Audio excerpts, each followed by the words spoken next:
I'm Ed Poole. And I'm Susan Poole, and this is Louisiana Film History Flashback.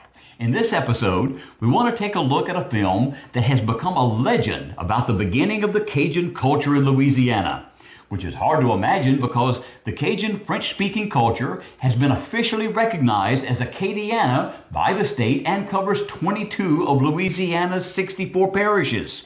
To see where it starts, we have to travel way up north to Canada and way back in time to 1755, when the British came to Nova Scotia and confronted the French settlers called Acadians. When they wouldn't fight the French in what is called the French and Indian War, they were deported from Nova Scotia. More than 11,000 men, women, and children were forced aboard ships at gunpoint and sent to various locations in the American colonies, to England, or France. Approximately 3,000 of those Acadians, now called Cajuns, made their way to South Louisiana, where the Spanish were looking for Catholic settlers to tame the wild bayou country. Their culture fit in perfectly in the backwaters and sparsely inhabited swamps. French-Canadian trappers, many of whom had married Native Americans, had already established small settlements there.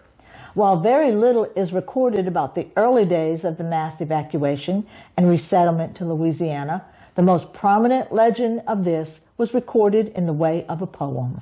So let's flash back to the 1929 film Evangeline. In 1840, Henry Wadsworth Longfellow invited a few friends to dinner, including writer Nathaniel Hawthorne and Reverend Horace Connolly. Connolly related a tale he was told by a French-Canadian woman about an Acadian couple separated on their wedding day by the British expulsion of the French-speaking inhabitants of Nova Scotia. The bride-to-be wandered for years trying to find her fiancé.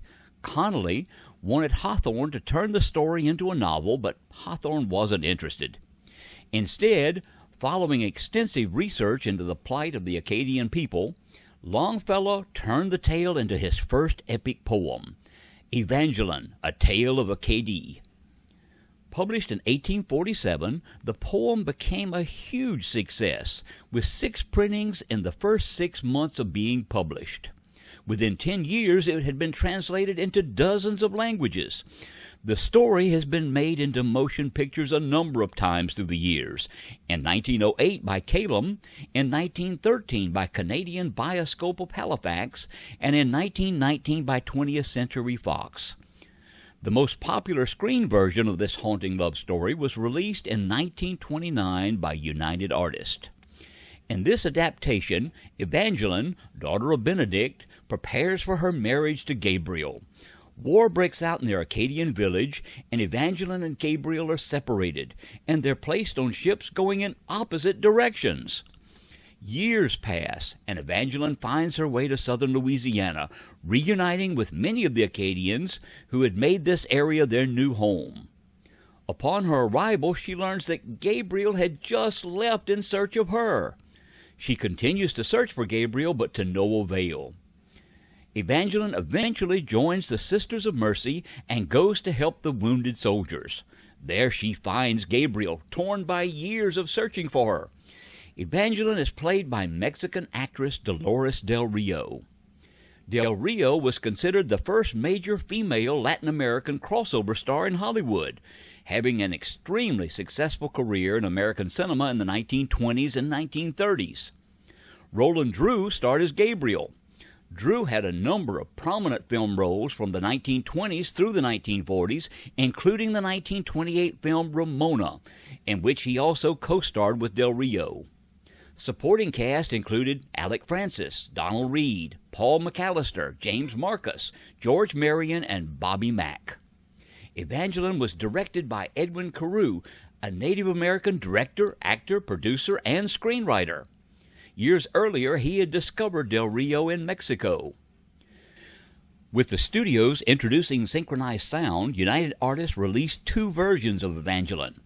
One version was silent, while a second version released music, sound effects, and 1 line of dialogue on a videophone disc. In the sound version, Del Rio, the first screen star to register her voice on the phonograph and over the radio, sings 3 songs. The theme song, Evangeline, was written by Al Jolson and Billy Rose. The other two songs were sung in French, also making her the first performer in an American film to sing in a foreign language. While California filled in for Nova Scotia, Carew felt that the only place to film the Louisiana scenes was on location in Evangeline country. In an article written by Dolores Del Rio and published in the New Orleans Times-Picayune, Miss Del Rio stated, "When Mr. Carew told me we were to make certain scenes for Evangeline in the Evangeline country of Louisiana, I was thrilled, to say the least. Likewise, my curiosity was aroused when I was told that the Louisiana scenery could never be duplicated in California, because in the movie studio and in our great state it is possible to duplicate just about every location one can imagine.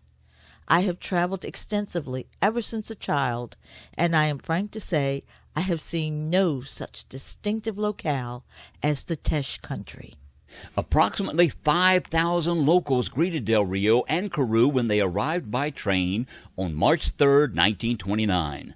Del Rio was presented a large bouquet of flowers by Miss Myrtle Wheel, acting as an Acadian girl in full costume. Scenes were filmed in and around St. Martinville, including Avery Island, Catahoula Lake, and Bayou Teche. A typical Acadian dwelling, characteristic of the early Teche period, was erected on the banks of Avery Island. A large number of locals, including young boys and girls, were used in the film. The Frederick Hotel in New Iberia served as the film's headquarters.